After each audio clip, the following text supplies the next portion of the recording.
Hello and welcome, ladies and gentlemen, to the news from SABA satellite channel from Marib. Here are tonight's top stories. President Al-Alimi offers condolences over passing of Mohammed bin Buraik.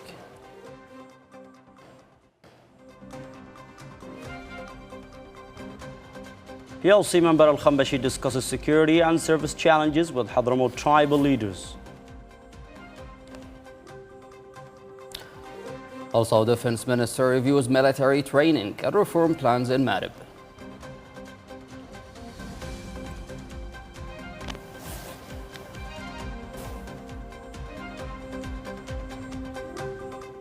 Welcome back.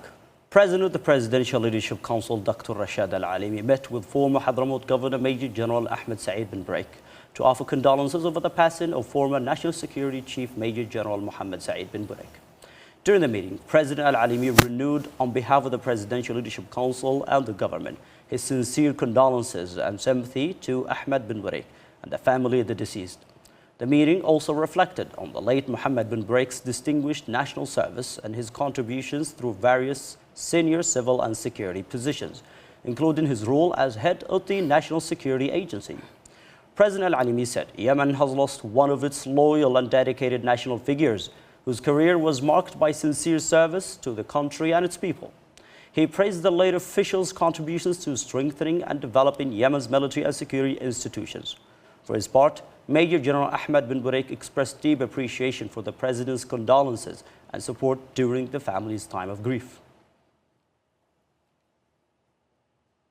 Two Republican decrees have been issued aiming at strengthening institutional governance and improving support services for war-wounded individuals. Republican Decree number 44 of 2026 approved the formation of the Supreme Committee for Tenders and Auctions. Under the decree, Jamal Nasser Abdullah Al-Aqil was appointed as chairman, alongside four committee members: Abdul Ragib Saif Muhammad Fath, Abdul Salam Abdullah Salim Ba'aboud, Ibtihaj Abdul Qadir Ahmed Al-Kamal, and Nasser Muthanna Salih Muthanna. The decree takes effect from the date of issuance and publication in the official gazette. Meanwhile, Republican Decree number 43 of 2026 established the General Authority for War-Wounded Affairs. The new authority will operate under the supervision of the Prime Minister with legal and financial independence and will be headquartered in the temporary capital Aden. Its mandate includes providing comprehensive care for war-wounded individuals, coordinating with relevant ministries, addressing delays in treatment, and improving support services in line with approved regulations and national health policies. Member of the Presidential Leadership Council and Hadramaut Governor Salim Al-Khambashi met with a delegation from the Hadramaut Tribes Reference Council, led by Sheikh Abdullah bin Salih Al-Kathiri, to discuss security and service developments in the governorate.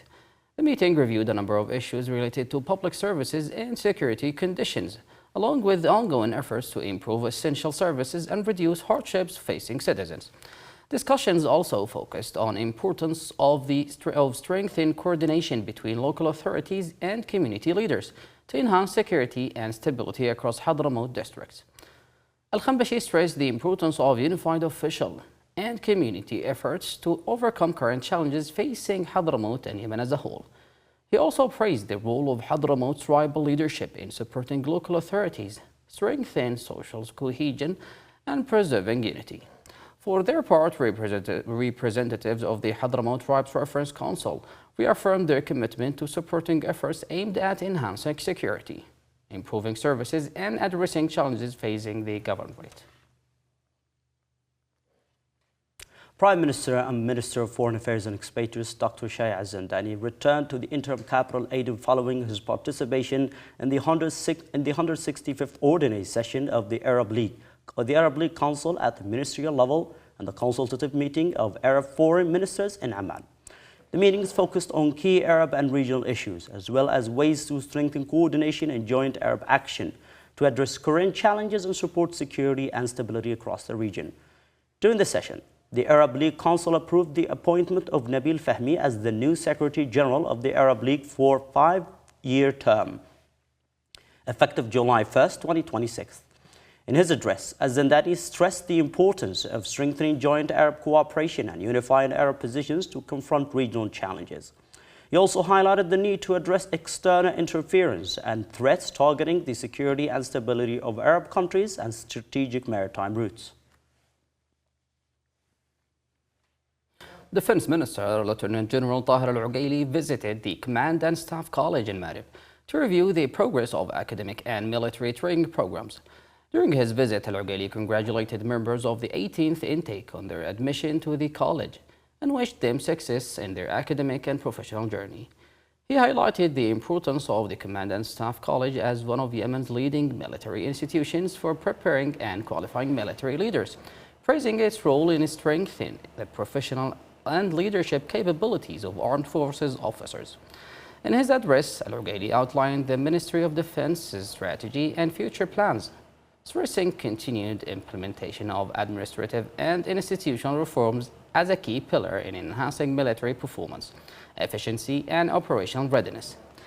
The minister also received briefings from senior military officials on the college's academic and training progress, commending the efforts of its leadership and teaching staff in preparing military personnel according to modern scientific and professional standards.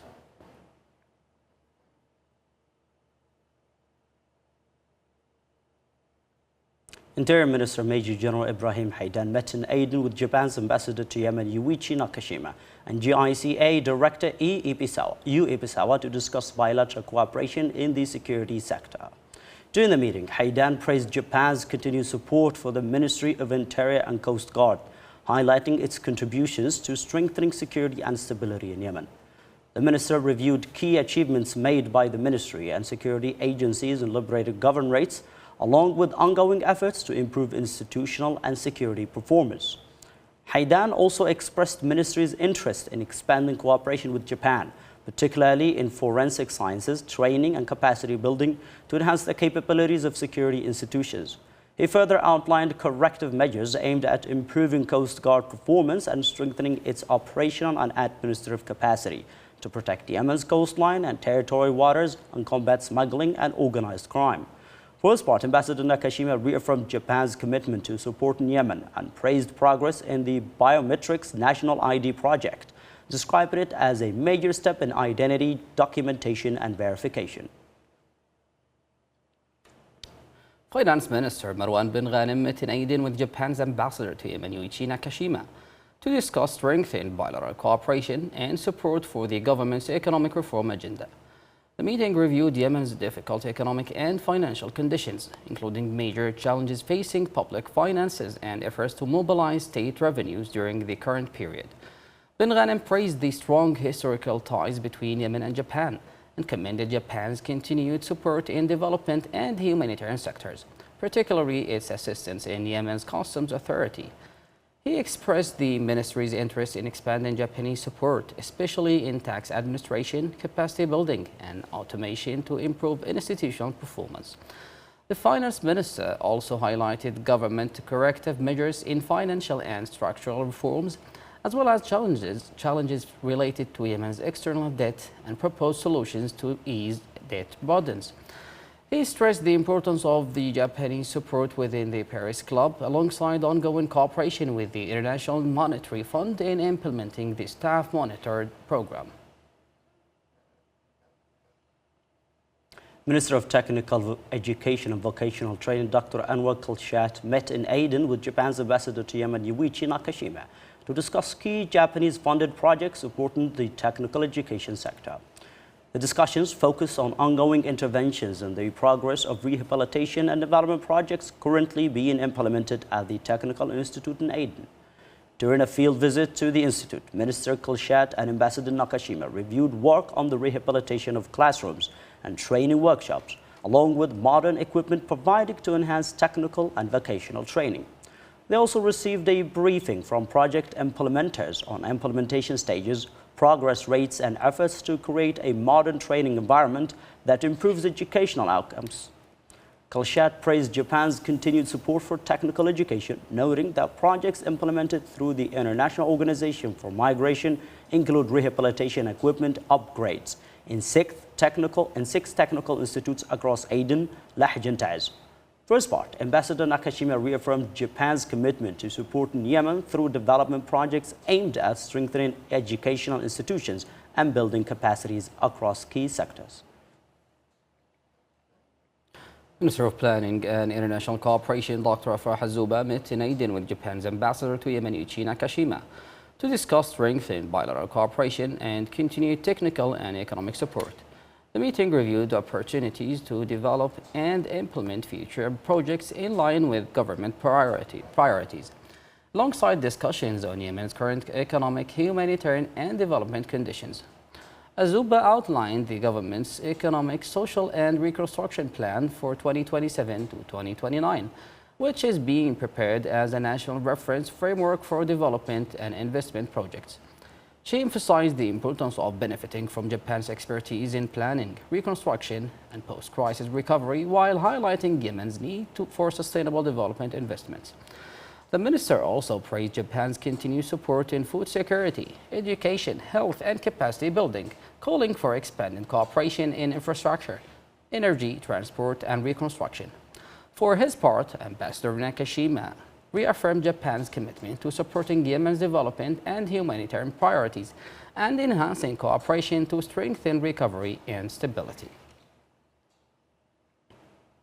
Minister of Water and Environment Tawfiq al-Sharjabi met in Aden with UNICEF Deputy Representative for Programs Obeya Aishing to discuss ways to strengthen cooperation in water, sanitation, environmental health, and nutrition.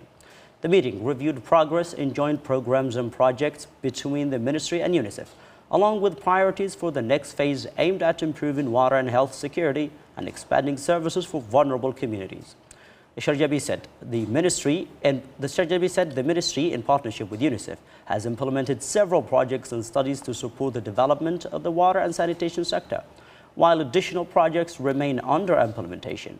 He highlighted ongoing efforts to address priority challenges, including securing sustainable energy for water facilities, strengthening water and food security, and improving sanitation services.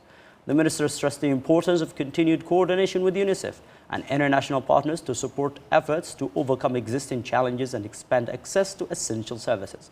For his part, the UNICEF official praised the strong partnership with the Ministry of Water and Environment and reaffirmed the organization's commitment to enhancing cooperation and supporting sustainable development in the water and sanitation sector.